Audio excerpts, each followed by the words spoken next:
Në të gjithë territorin e Shqipërisë ekzistojnë rreth 780.000 bunker. Këto bunker janë ndërtuar në periudhën e komunizmit për të mbrojtur familjet shqiptare në rast të sulmesh të mundshme. Pavarësisht se këto sulme nuk erdhën, këto bunker vazhdojnë të ekzistojnë. Artistët i kanë përdorur këto për të pasuruar artin, ndërsa individët e shoqërisë shqiptare i kanë përdorur për nevojat e tyre. Gjatë viteve të komunizmit, kreu i Partisë Popullore Enver Hoxha i shndroi stoik doktrinës komuniste dhe pas prishjeve të marrëdhënieve diplomatike, ai përpoq ndërtonte një shtet që mbijetonte vetëm me fuqitë e veta.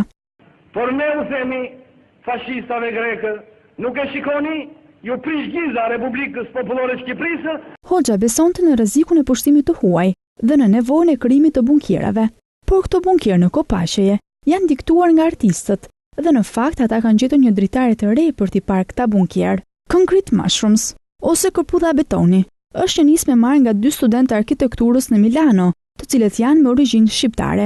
Ata janë përpjekur t'i përdorin këto elemente në një funksion të dobishëm dhe në dobi të pasurimit të peizazhit shqiptar. Sipas të rinjve, turistët që interesohen në aventura dhe natyrën mund të shijojnë Shqipërinë duke kaluar natën në këto shtëpi mikpritëse të ndërtuar nga bunkierët pa shumë shpenzime. Edhe në Tiranë është inauguruar Postblok, një vepër e artit pamor të analistit Fatos Lubonja. Analisi ja dedikon veprën të gjithë atyre që nuk arritën dot të kapërcenin kohën e diktaturës dhe të jetojnë në këto kohë.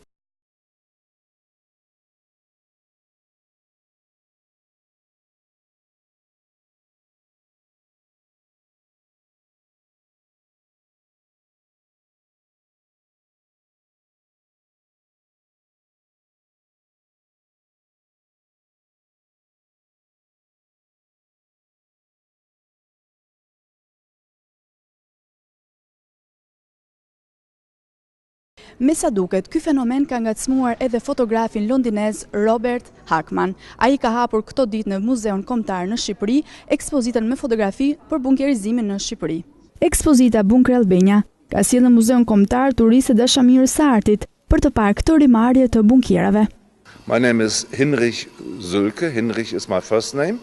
It's a German name and I'm from Germany and come from Berlin. Emri im është Henry Sülke. Henry është emri im i parë. Unë jam gjerman, vi nga Berlini. Kjo është era e parë që vi. Për mua është një vend surprizues dhe nuk e prisja kështu. I gjithë informacioni që pata më parë është më larg se kjo që pash. Jam shumë pozitiv dhe impresionuar. Ekspozita është një pjesë e surprizimit se si njerëzit janë të gatshëm të ndryshojnë infrastrukturën që u ndërtuar për luftë tani përdoret në funksion të paqes. Pasi pam të gjitha fotografitë e ekspozitës Bunker Albania, jemi këtu dhe me autorin e kësaj ekspozite, Robert Hackman. Mr. Robert, thank you for being here. Mirëmëngjes. Zoti Robert ka mësuar disa fjalë shqip, sepse ai në fakt pak shqip. Mirë, gjithsesi gjua shqipe është një gjuhë e vështirë dhe të gjithë huajt e kanë pohuar këtë gjë, por meqense zoti Robert ka dhe një grua shqiptare, your wife is Albanian. That's right. I met my wife while I was traveling. Kjo është e vërtetë. E takova gruan time kur bëja fotografi këtej. Ishte një arsye tjetër pse e dashuroj Shqipërinë. Zoti Robert, si e morët vesh ekzistencën e bunkierave në Shqipëri? Hera e parë që erdha në Shqipëri ishte viti 2001, po bëja disa punë për Kombet e Bashkuara dhe pash shumë bunker, por unë pash një bunker të vetëm në një vend të quajtur Bathore që përdorej si shtëpi. Dhe thash, kjo është shumë interesante dhe disa ditë më vonë pash bunker të ndërtuar si bare për kafe. Dhe pastaj kuptova se ky është një rrëfim interesant, se si shqiptarët i përdorin bunkerët në një formë pozitive. And then I realized that this was actually a very interesting story on how Albanians were reusing the bunkers in a positive way. Ishte e vështirë të realizohet të gjitha këto fotografi? Of bunkers?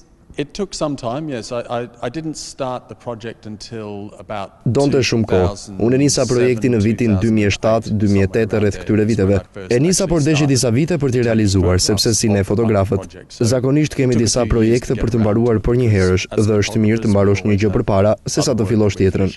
Fatkeqësisht kur u riktheva në Bathore, bunkeri nuk përdorej më si dhomë shtëpi, sepse shqiptarët po bëshin të pasur dhe po bënin më shumë para dhe po ndërtonin shtëpi për të jetuar. Kështu unë kuptova që duhet të mbaroja shpejt projektin Bunker Albania, sepse shqiptarët po bëheshin të pasur. Because as the Albanians were becoming richer and getting more money, they were starting to build buildings for the purpose that they Real needed, buildings, rather let's say. than reusing the bunker. Yeah.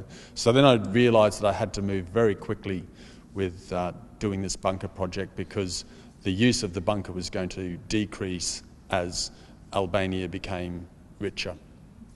Let's talk about the beginning. Le të flasim për fillimet.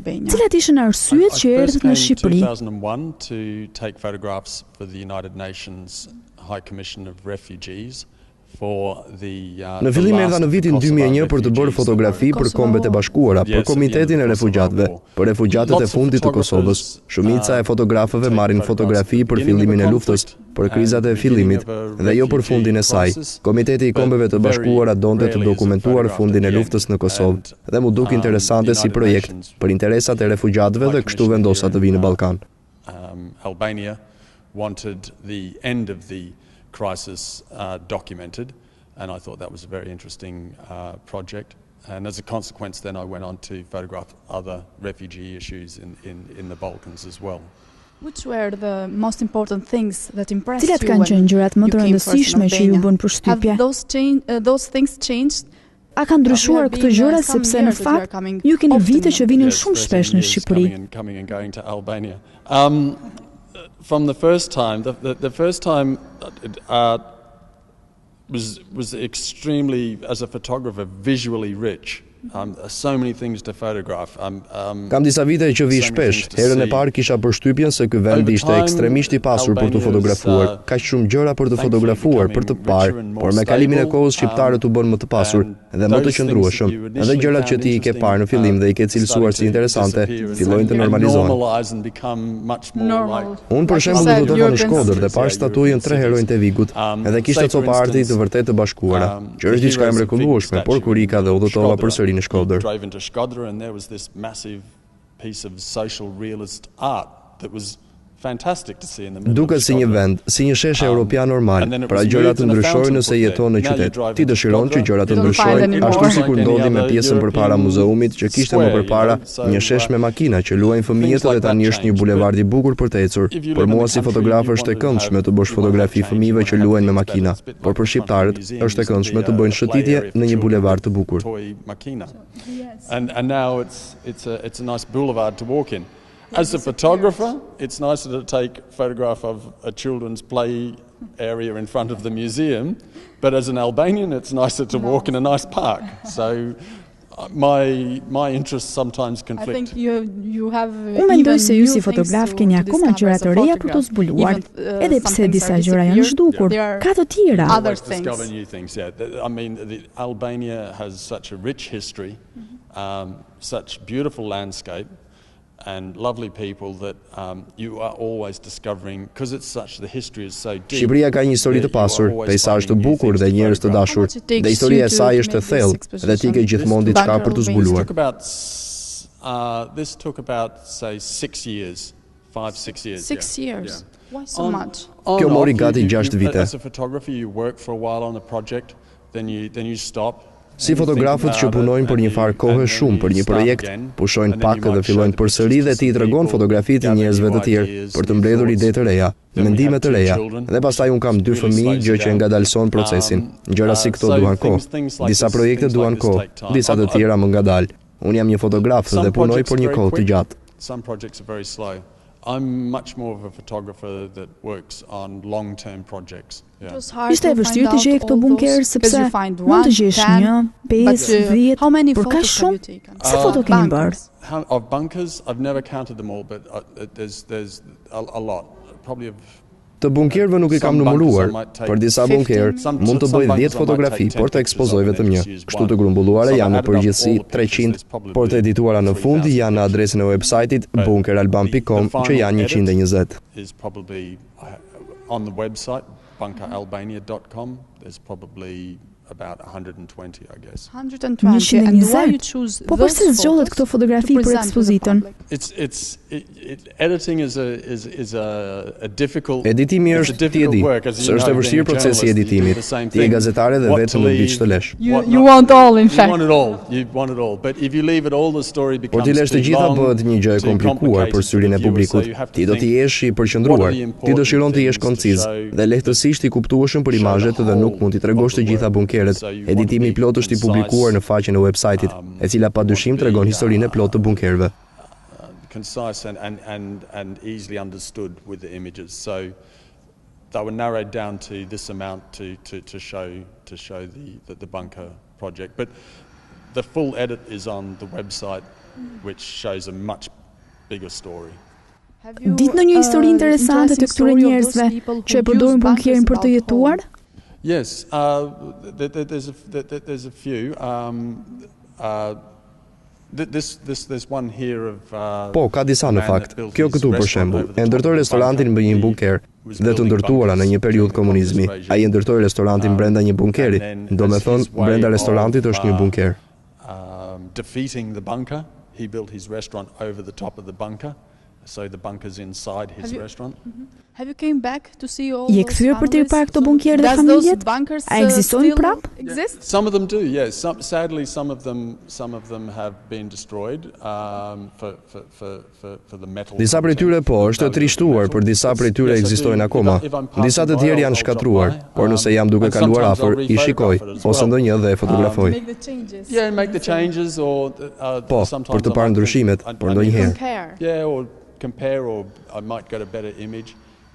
There's one in Belisht where it's a roadside cafe. Për t'i krahasuar ose për të bërë një fotografi më të mirë është një bunker në Bilisht, ku është një kafe mbi bunker, që mund ta njihni edhe ju. E bëra fotografinë 6 vite më parë. Kalova edhe vjet për të parë se si ishte biznesi. E pyeta pronarin si ishte biznesi, që kur e bëre kafen mbi bunker. Dhe thotë që po, është një pjesë e rëndësishme se si një bunker me kafe, njerëzit e shohin, interesohen, turistët ndalojnë dhe pinë kafe. Ka bërë shumë para në këtë biznes me bunkerin.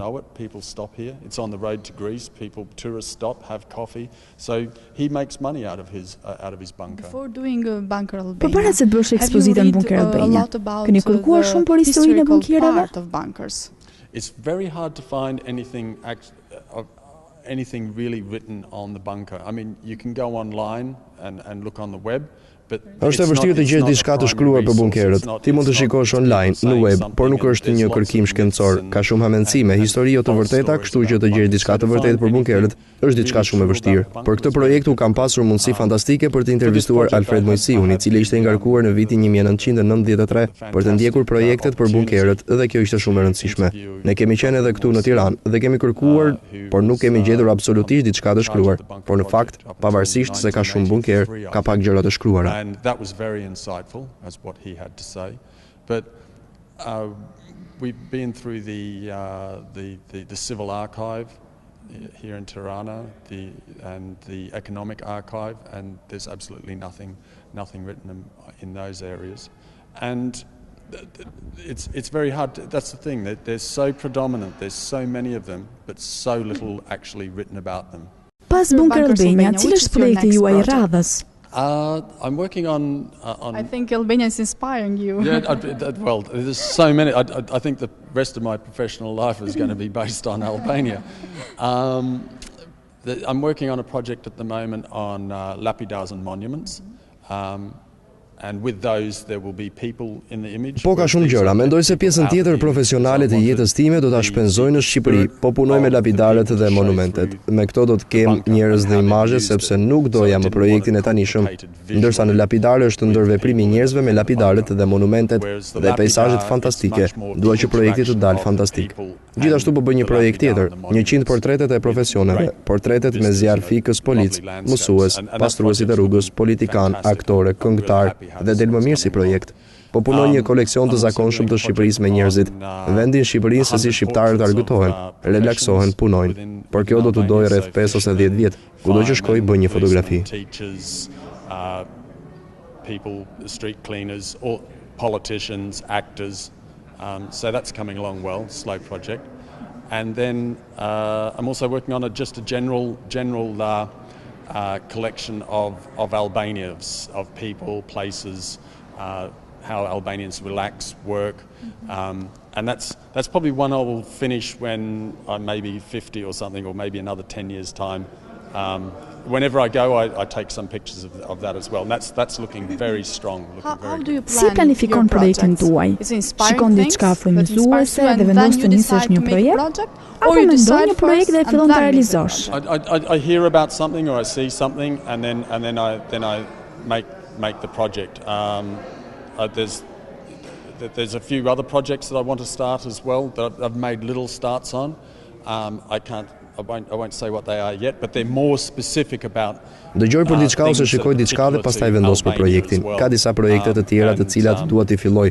Mund të them se për çfarë bëhet fjalë, por ka disa gjëra të vogla intime specifike të Shqipërisë dhe do kthehem më shumë se regjimi komunist ose lapidarët. Kështu unë dëgjoj për diçka ose lexoj shumë për Shqipërinë. Unë pastaj mbledh fotografi shqip, harta shqip, libra shqiptar. Koleksionoj veshje shqiptare tradicionale nga zona të ndryshme specifike. Një fotografi e mirë është të kuptuarit subjektin e saj, sepse flet vetë pamja, por pas fotografisë duhet të gjesh kuptimin e historisë të njerëzve dhe bën këtë gjë vetëm kur ke bërë një fotografi të mirë. Nuk bën fotografi të mirë vetëm sepse ke një kamerë dhe shpesh duhet të kuptosh se çfarë tregon ajo fotografi, çfarë fshihet pas saj, dhe sa më shumë ta kuptosh. Because they're necessary as a photographer.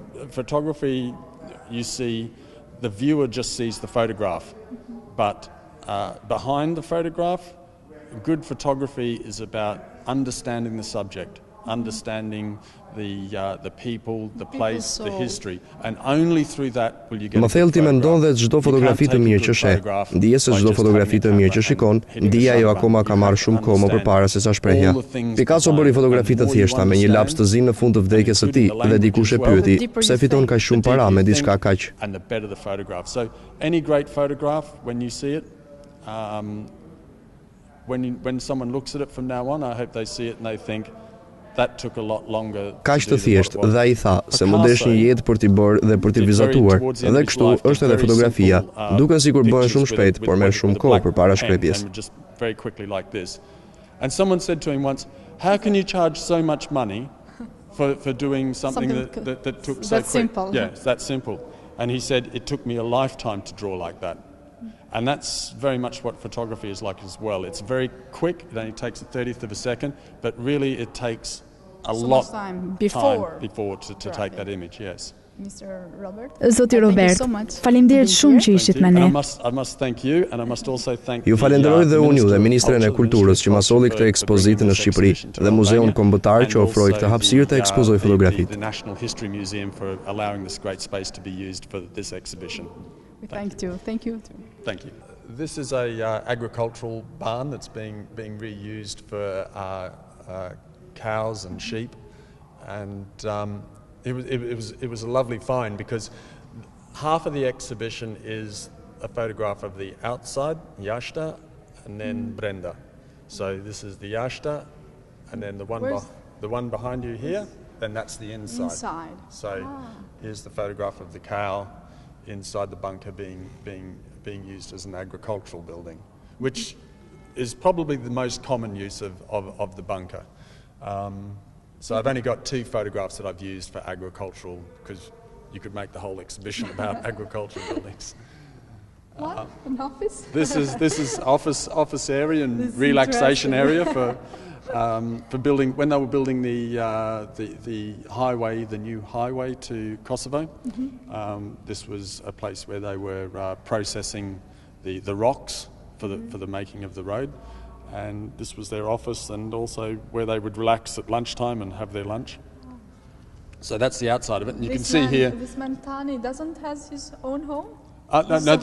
No, just office. Yeah, not his home.